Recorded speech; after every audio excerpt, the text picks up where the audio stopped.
This is the Lone Crater YouTube. We hope this video helps. You begin by assembling hard facts: your EIN, registration number, and the registered address. Once you have those, log into the state business portal and the tax authority account. This is how you query official records directly.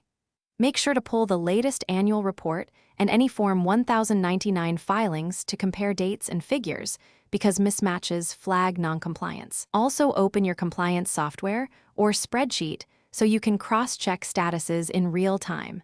Start with the most recent filing date. Now you move into verification. Search the state registry for active versus dissolved status and note renewal deadlines. Once done, reconcile the filed annual reports and tax returns against registry entries. Discrepancies indicate a missing submission. Make sure officer names and the registered agent match corporate records, because incorrect listings cause service failures. Also check trade names and licenses. If anything is absent, flag it for immediate filing. Keep a timestamp screenshot of each source for audit trails. Finish by compiling a clear compliance checklist with due dates, owner assignments, and links to evidence. This turns findings into actions.